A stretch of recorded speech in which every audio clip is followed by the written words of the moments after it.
السلام علیکم ورحمۃ اللہ تعالیٰ وبرکاتہ۔ امید کرتا ہوں کہ تمام تر احباب خیر و عافیت سے ہوں گے۔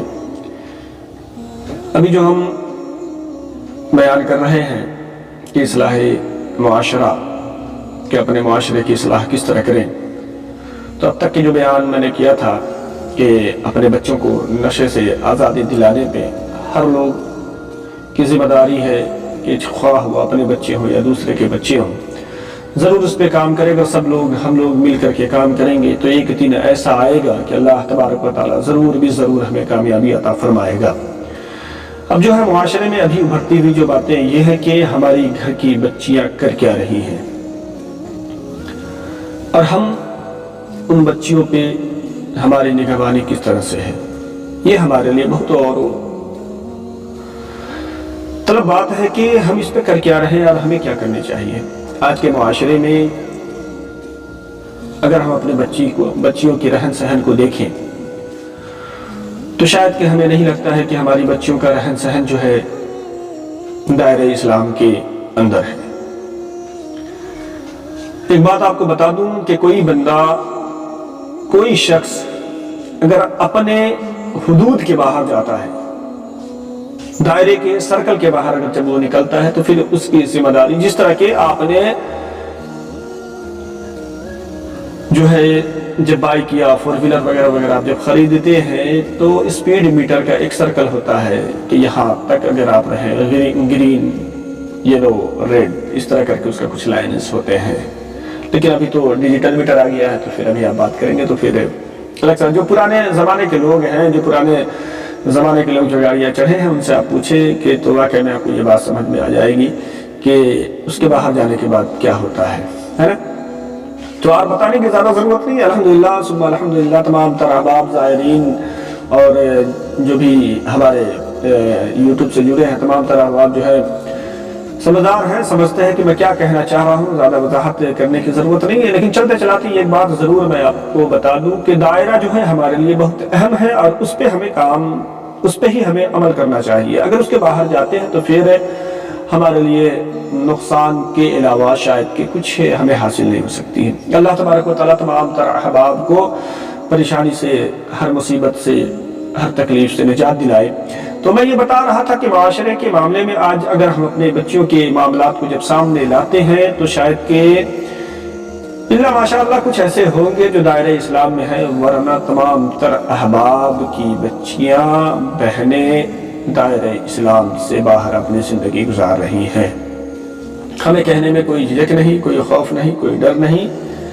آپ کو جو آبجیکشن کرنا ہو آپ کر سکتے ہیں، اس سے کچھ بنتا بھی لڑتا نہیں ہے۔ بس اس لیے کہ اگر آپ کے خوف، آپ کے آبجیکشن سے اگر ہم اپنے بات کو رکھنا چھوڑ دیں تو میں اس کو مناسب نہیں سمجھتا ہوں۔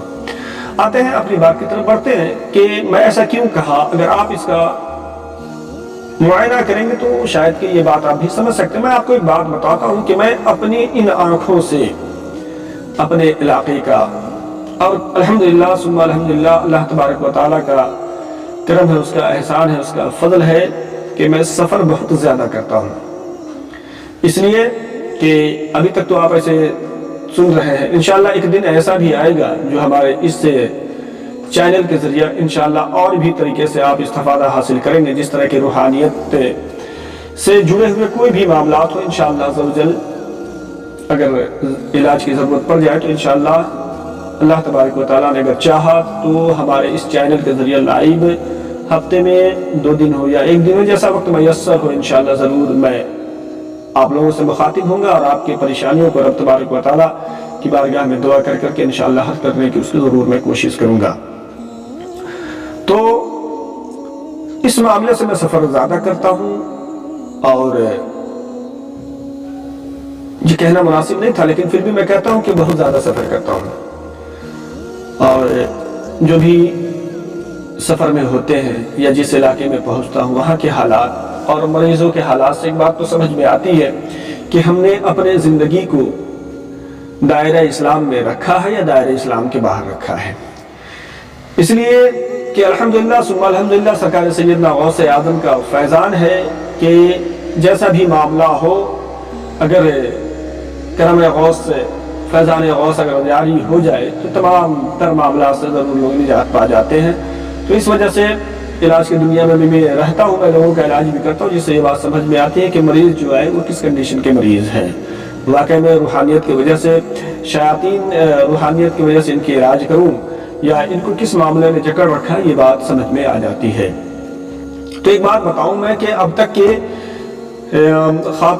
خواتین کی جو میں علاج کیا اس میں ایک بات سمجھ میں آئی کہ یہ اکثر و بیشتر جو مرض ہو جاتے ہیں حمزات کے ہو جاتے ہیں، یہ یعنی کہ خود ان کا شیطان ان سے اتنا زیادہ فروار موٹا ہو چکا ہے کہ وہ ان پہ جو ہے ان کو وہی پریشان کرتا ہے۔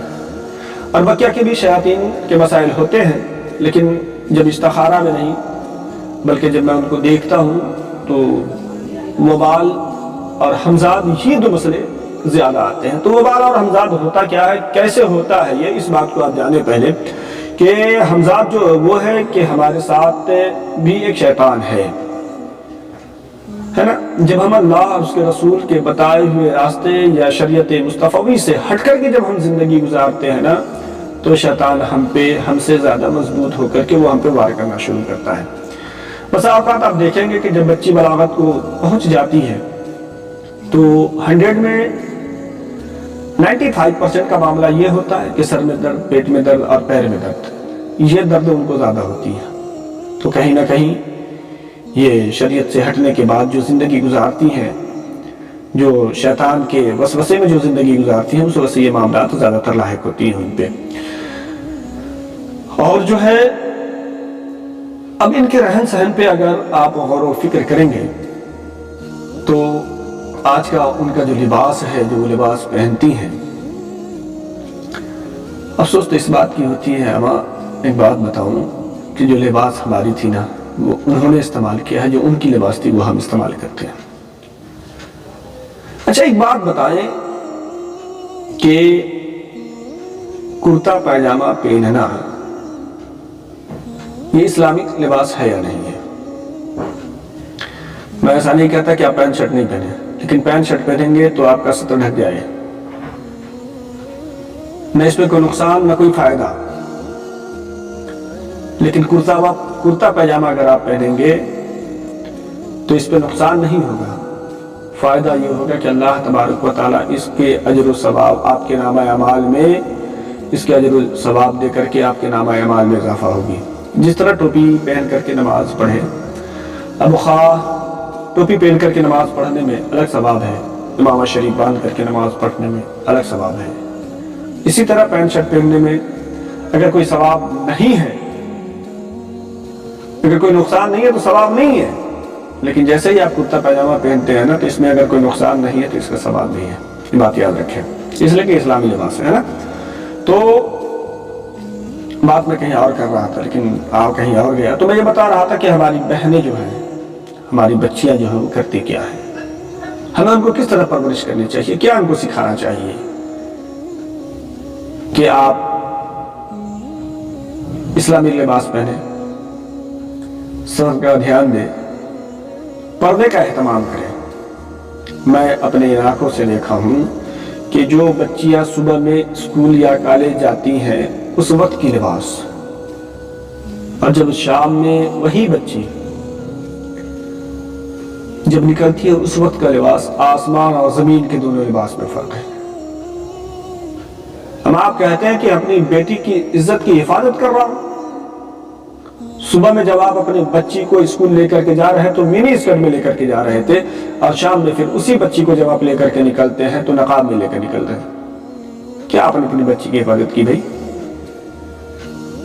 اگر تعلیم کی وجہ سے آپ اگر ایسا کر رہے ہیں تو ایک بات بتا دوں کہ حضرت علی رضی اللہ تعالیٰ عنہ کا قول تھا، قول ہے کہ بچیوں کو وہ علم، اتنا ہی علم سکھایا جائے جس سے وہ لکھنا نہ جانے، صرف پڑھنا جانے، اس علم کی بات کرتے ہیں آپ۔ بیٹا اور بیٹی میں کوئی فرق نہیں ہے، آپ کا یہ مزاج بنا دیا آپ نے، اپنے اس مزاج میں آپ نے اپنے مزاج کو ملا دیا۔ آج ہماری بچیاں محفوظ نہیں ہیں، اس کی وجہ کیا ہے؟ یہی ہے اس کی وجہ کہ ہم نے اپنے طریقے کو چھوڑ کر کے دوسرے کے طریقوں کو ہم نے اپنایا ہے۔ اچھا یہ بتائیں کہ آپ جو اپنے بچی کو یہ تعلیم دے رہے ہیں، اگر آپ کی بچی کلکٹر بن جائے، کوئی بڑے عہدے پہ چلی جائے، اس لیے بچی کو تو آپ کو گھر میں نہیں رکھنی ہے۔ جو اللہ کے رسول صلی اللہ تعالی علیہ وسلم کے سنت کے مطابق اپنے بچی کا ضرور آپ نکاح کروائیں گے۔ جب اپنے نکاح جب آپ کروانے کے ارادہ کریں گے تو جہاں آپ اپنے بچی کا نکاح کرائیں، جب وہ لے کر کے جائے اور وہ کہہ دے کہ آج سے آپ کو نوکری نہیں کرنی ہے، پھر آپ نے جو پڑھایا وہ کہاں جائے گا؟ آپ نے جو پڑھائی کے دوران جو آپ نے اس کے عزتوں پہ جو غیر مرحوموں کی جو نظر پڑی، اس کے گناہ کا وبال کون اٹھائے گا؟ یہ نہ سمجھے آپ کہ میں ہمیشہ کہتا ہوں کہ تعلیم کے میں مخالف نہیں ہوں، اچھی تعلیم دے اپنے بچیوں کو، لیکن شریعت سے ہٹ جائے اور جس گناہ میں آپ کی بھی شمولیت ہو جائے، جس کی جواب دہی آپ سے بھی ہو، سوال جب آپ سے بھی کیا جائے، کیا بتائیں گے آپ؟ کیا جواب دے لیں گے؟ جو ہوگا دیکھا جائے گا۔ کیا دیکھ لیں گے آپ؟ بڑی آسان سا جملہ یہ چلا ہے، جو ہوگا دیکھا جائے گا۔ کیا دیکھیں گے آپ؟ رب جب اپنے پکڑ کو جب مضبوط کرے گا نا، دنیا کی کوئی بھی مار کا لال آپ کو اس کے پکڑ سے نہیں بچا سکتا ہے۔ وہ صرف پکڑ آپ پہ اس لیے نہیں بناتا ہے نا کہ وہ رحیم بھی ہے، وہ غفور بھی ہے، وہ جبار بھی ہے، وہ قہار بھی ہے، لیکن جہاں جبار اور قہار ہے وہاں وہ رحمان و رحیم بھی ہے۔ ہوش کے ناخن لے، ورنہ وہ حالت ہوگی نا، اس طرح سے پریشان کیے جاؤ گے جو کسی کو سنانے کے بعد بھی کوئی سننے والا آپ کا نہیں رہے گا۔ میں بتایا نا، بڑی آسان سا جملہ۔ میں سفر کرتا ہوں نا، میں دیکھتا ہوں، وہ تو بچیوں کا معاملہ ہے، ہمارے بچوں کا معاملہ ایسا ہے کہ سامنے والے سیٹ پہ بیٹھ کر کے 300 کلومیٹر تک سفر کر لیتا ہوں، لیکن نام سے اندازہ نہیں لگایا جا سکتا ہے کہ یہ ہمارے اندر ہے، یہ ہمارے ساتھ کے نام سے نہیں اندازہ لگایا جا سکتا ہے۔ نام بھی اپنے بچوں کے ایسے رکھتے ہیں۔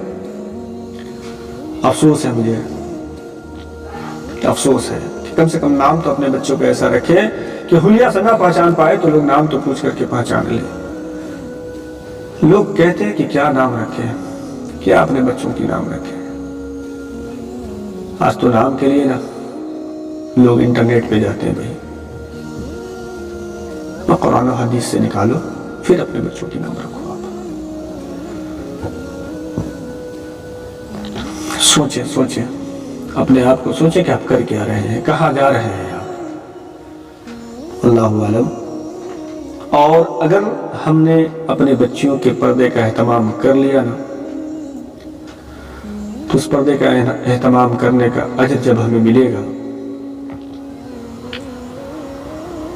تو اس کے اجر میں یہ کہہ دوں کہ پھر ہم اس کو سوچ نہیں سکتے ہیں کہ یہ اجر ہمارے لیے کس طرح سے کام کر رہی ہے، ہمارے کن کن جگہوں پہ کن کن پریشانیوں، کن کن مصیبتوں سے ہمیں محفوظ و معمور رکھ رہی ہے۔ آپ کو مثال کے طور پہ بتا دوں کہ جب آپ کی بچی باشرہ ہوگی نا، باپردہ ہوگی نا، تو آج جو اپنے بچیوں کو 30 سال تک اپنے گھر پہ رکھتے ہو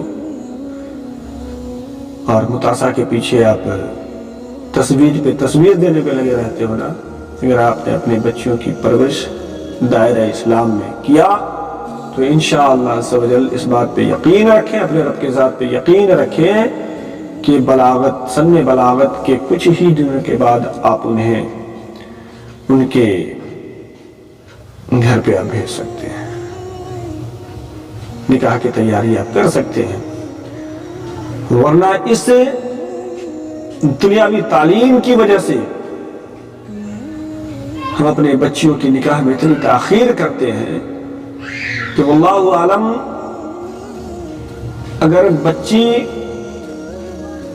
تاخیر کی وجہ سے اگر غلط راہ پہ چلتی ہے نا تو اس کی بھی جواب دہی اس کے باپ ماں ہوں گے، اس کے گارجین ہوں گے، جواب دینی پڑے گی، پوچھا جائے گا ان سے کیا جواب دیں گے آپ؟ کیا جواب دیں گے؟ اپنی بچیوں کی پرورش پہ خاص طور پہ، اپنے بچوں کی پرورش پہ خاص طور پہ دھیان دیں۔ ہمارے والد محترم ہمیشہ کہا کرتے ہیں کہ رزق حلال اور صدق کے مقال سے کام چلائیں۔ اللہ تبارک و تعالی ہمارے والد محترم کی عمر میں بے پناہ برکتیں عطا فرمائیں، صحت و تندرستی انہیں عطا فرمائیں۔ انہوں نے مجاز کیا دیا کہ رزق حلال اور صدق کے مقال سے اپنی زندگی کو چلائیں۔ آپ حلال رزق کے طلب میں جائیں گے جب آپ نہ، اور واقعہ میں اگر اس کی طلب ہوگی تو کبھی آپ کے گھر میں فاقہ کشی نہیں ہوگی، کسی بھی معاملے سے آپ پریشان نہیں کیے جاؤ گے۔ پھر اس کے حلال اور صدق مقال، اگر جھوٹ سے آپ بچتے رہے، جھوٹ سے اگر آپ پرہیز کرتے رہے، تو امید ہے کہ پھر آپ کی زندگی کامیاب و کامران ہوتی ہوئی نظر آئے گی۔ کوئی آپ کو اس سے نہیں روک سکتا ہے۔ یہ دو چیز اگر ہم اپنی زندگی میں، اگر ہم اس پہ عمل کر لیں، رزق حلال اور صدق مقال پہ، اگر سچائی سے کام لینے لگے، حلال رزق کمانے اور کھانے پہ اگر دھیان دیتے، تو ہم اپنے بچوں کی پرورش میں کبھی بھی، جو ہماری بچوں کی پرورش اس کے بعد جو ہوگی نا، اس سے کبھی بھی ہمارے بچے ایسا نہیں کریں گے جس سے ہماری رسوائی ہوگی۔ لیکن آج ہمارے بچے کہاں سے کما کے لاتے ہیں، ہم ان کی پوچھنے والے نہیں ہیں۔ آپ کو ایک بات بتاؤں کہ ایک بادشاہ جو تھا نا، وہ کسی غیر ممالک، غیر مسلم ملک پہ وہ حکومت کیا کرتا تھا۔ جب اس نے اپنے حکومت کو بڑھانا چاہا تو یہاں تک کہ پہنچا کہ ایک مسلم ملک پہ اس کی حکومت ہوئی۔ جب اس بادشاہ کے والدہ کو پتہ چلتا ہے کہ میرا بیٹا فلاں مسلم ممالک پہ حکومت کرنے جا رہا ہے، تو اپنے بیٹے کو بلا کر کے ایک نصیحت دیتی ہے۔ کیا نصیحت دیتی ہے جانتے ہیں آپ؟ نصیحت یہ دیتی ہے کہ آپ جس جگہ پہ، آپ جس شہر میں آپ حکومت کرنے جا رہے ہیں نا، وہاں کے رعایا پہ آپ ظلم نہ کریں گے۔ بولا کیوں؟ بولے وہاں کے لوگ اتنے ایماندار ہیں، اتنے ایماندار ہیں کہ اگر وہ دعا کے لیے ہاتھ اٹھا دیں تو آپ برباد کر دیے جائیں گے۔ اگر آپ نے ان پہ ظلم کیا، اگر وہ رب کی بارگاہ میں اپنے دونوں ہاتھ کو پھیلا دے تو آپ برباد کر دیے جاؤ گے۔ وہاں کے لوگوں کی رب دعا کو رد نہیں کرتا ہے۔ بولا والدہ کیا وجہ ہے اس کی؟ اس کی وجہ کیا ہے؟ بولے وہ رزق حلال اور صدق مقال سے کام چلاتے ہیں۔ بولے کیا مطلب؟ بولا حلال رزق کماتے ہیں اور اپنے بچوں کو، اور خود حلال رزق کھاتے ہیں اور جھوٹ سے پرہیز کرتے ہیں، جھوٹ سے پرہیز کرتے ہیں۔ تو اس کو جھوٹ اور سچ سے تو مطلب نہیں تھا، لیکن اس کے آگے جو آنے والی بات تھی وہ حرام، کہ یہ لوگ حرام سے بہت پرہیز کرتے ہیں، حرام کے قریب جاتے تک کے نہیں، نہ حرام کھاتے ہیں نہ کھلاتے ہیں۔ تو جب بادشاہ وہ وہاں بیٹھا حکومت پہ، تو بیٹھنے سے پہلے جو ہے تمام رعایا کو دعوت دیا اور اپنی دعوت پہ بلا لیا۔ لوگ آتے گئے، کھاتے گئے اور جاتے رہے۔ اس میں ایک ضعیف چاچا جو تھے، وہ کہتے ہیں کہ بادشاہ سلامت رہیں، آپ نے انتظام جو کیا نا، بڑی بہترین انتظام تھی آپ کی۔ واقع میں یہ انتظام جو آپ نے کیا ہے تعریف کے لائق ہے، لیکن ایک بات یاد رکھیں، آپ جہاں حکومت کرتے ہیں، سنتا ہوں یا سنا ہوں کہ آپ وہاں کے رعایوں پہ بہت ظلم کرتے ہیں۔ اگر ایسا ہے تو اپنے ذہن سے اس بات کو آپ نکال دیں اور ایمانداری کے ساتھ یہاں حکومت کریں۔ بولا اگر ظلم کریں گے تو؟ بادشاہ نے کہا اگر ظلم کروں تو پھر کیا ہوگا؟ بولا اگر آپ ظلم کریں گے نا، تو اگر ہم لوگوں نے رب کی بارگاہ میں دعا کے لیے ہاتھ اٹھا دیا تو آپ کی نہ سلطنت رہے گی نہ آپ رہیں گے، یعنی کہ آپ پریشان کر دیے جائیں گے۔ بادشاہ کیا کہتے جانتے ہیں آپ؟ بادشاہ کہتا چاچا جائیں، سلامت رہیں، آپ پہ ظلم بھی کروں گا اور آپ دعا بھی کریں گے، لیکن ظلم جو ہے آپ برداشت نہیں کر پائیں گے ہماری، اور دعا جو ہے رب آپ کا قبول نہیں کرے گا۔ بولا کیوں؟ بلائے آپ کے اسلام میں، آپ کے قرآن میں، آپ کی دھارمک کتابوں میں کہا گیا ہے کہ ایک لقمہ حرام کا 40 دن یا 40 سال تک کی دعا کو رد کرنے کی طاقت رکھتا۔ اللہ اکبر۔ جیسے ہی وہ بزرگ اس بات کو سنتے ہیں پریشان ہو جاتے ہیں کہ ایسا بادشاہ کیوں کہہ رہے ہیں آپ؟ کہا یہ جو میں اپنے رعایا کی جو دعوت کی ہے نا، یہ یہاں کے دارالمال، یہاں کی حکومت کی پیسہ نہیں تھی، یہ جہاں میں ظلم کرتا ہوں یہ وہاں سے اس حکومت کی پیسہ یہاں میں نے انویسٹ کیا ہے۔ تو آپ سوچ کر کے دیکھیں کہ ایک لقمہ حرام کا 40 سال یا 40 دن تک کی دعا کو رد کر دیتا ہے۔ اللہ عالم مسلمانوں، آج سوچو کہ آپ کیا کر رہے ہو، کتنے حرام کما رہے ہو، آپ کھا رہے ہو اور کھلا رہے ہو۔ اگر آپ کو کسی چیز سے پرہیز کرنی ہے نا، تو کسی کے مال کو کھانے سے آپ بچے پہلے۔ اگر کوئی دعوت نہیں کرتا آپ کا، آپ اس سے دل چھوٹا نہ کریں۔ اگر کوئی اپنے شادی میں نہیں بلاتا، آپ اس سے ناراض نہ ہو۔ اگر کوئی اپنے گھر پہ آپ کو دعوت نہیں دیتا، آپ اس سے بھی ناراض نہ ہو۔ اگر کوئی ایک کپ چائے کے لیے نہیں پوچھتا، آپ ناراض نہ ہو اس سے۔ اللہ کا شکر ادا کریں کہ مولا کریم تو نے ہمیں ان سب چیزوں سے پرہیز بچائے رکھا ہے، ورنہ آپ ایک بات یاد رکھیں، کس کی آپ انکوائری کرتے رہیں گے کہ کون کمانے والا کیسا کہتا ہے۔ آج تو ہمارے نوجوان نسلوں کے اندر پیسے کمانے کی وہ ہوس ڈھکی ہے کہ آپ کو کیا بتاؤں کہ آئی جی انسٹا یہ وغیرہ وغیرہ جتنی بھی جو ایپس ہیں نا، ان پہ لوگ کما رہے ہیں۔ کسی کو کچھ مال کا سیمپل دکھاتے ہیں، اس کا پیسہ آ جاتا ہے، پھر پتہ چلا ان کا یہ آئی ڈی یہ نمبر سارا کا سارا بلاک ہے۔ آج ہمارے بچے نیٹ سے پیسے کما رہے ہیں۔ کبھی بھی ہمارے گارجینوں کو فکر ہوئی ہے کہ ہم اس بات کی، کبھی اپنے بچوں کی اس بات پہ ہم تلاشی کریں کہ آپ جتنا کچھ کر رہے ہو کہاں سے کما کے لاتے ہو، کیا کرتے ہو آپ؟ ہم نے کبھی بھی اور فکر کیا اس پہ؟ نہیں کیا ہم نے کبھی بھی ہم اپنے بچوں سے اس پہ مطالبہ نہیں کرتے، بس ہماری خواہشیں پوری کر رہا ہے، کہاں سے بھی پیسہ لائے کیا مطلب ہمیں؟ ہماری زندگی عیش و عشرت کی تو گزر رہی ہے، ہماری یہ 4 دن کی زندگی ہے جس کے پیچھے آپ پڑے ہو، اس کے بعد کی جو آپ کی زندگی ہے نا، آپ اس کے بارے میں آپ نے کبھی سوچا ہی نہیں ہے۔ آخرت کے لیے آپ نے کیا تیاری کی ہے؟ کیا آپ نے کیا ہے آخرت کی تیاری؟ بتائیں۔ نماز ہم نہیں پڑھتے، روزہ ہم نہیں رکھتے، زکوٰۃ ہم نہیں دیتے، صدقات ہم نہیں کرتے ہیں، پھر ہم کہتے ہیں کیا آپ نے تیاری کی ہے؟ ارے کر لیں گے، کب کر لیں گے آپ کو اپنی زندگی کے بارے میں پتا ہے کہ مجھے پتا نہیں ہے۔ ہم جو بات کر رہے ہیں الفاظ، یہ بیان میں پوری کر پاؤں کہ نہیں، یہ ہم نہیں جانتے۔ اس لیے کہ رب تبارک و تعالیٰ نے ہمیں جو زندگی دی ہے نا، اس کے ایک ایک لمحات کو آپ قیمتی سمجھے اور اپنے اللہ اور اس کے رسول کے بتائے ہوئے راستے پہ چل کر کے اس کو گزارنے کی کوشش کریں۔ میں ہمیشہ کہتا ہوں دنیا جو ہے نا وہ ہمارے لیے میلہ ہے، یہ چند روز کی زندگی ہے، اور یہاں جو ہم کریں گے نا آخرت میں ہمیں وہی ملنا ہے، اسی کا اجر ہمیں دیا جائے گا۔ ہمیں تو بھیجا گیا اپنے اعمال کو بنانے کے لیے۔ ایک بات اور بتاؤں میں آپ کو کہ رب تبارک و تعالیٰ نے ہمیں جو پیدا کیا ہے، کیا مشن ہے اس کا، کیوں ہمیں پیدا کیا ہے؟ فقط اور فقط صرف اور صرف اپنی عبادت کے لیے پیدا کیا ہے۔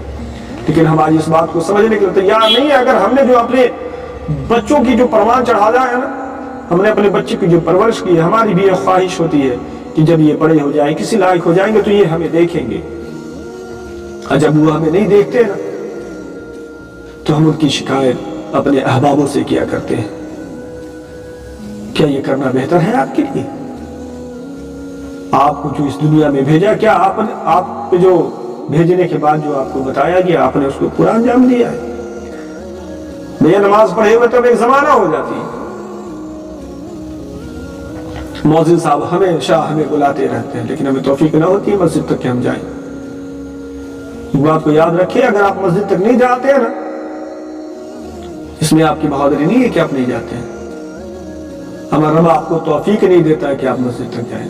دعا کریں, اپنے گناہوں سے توبہ کریں, رب کی بارگاہ میں دعا کریں کہ مولا ہمیں اپنے گھر تک کے بلا لیں.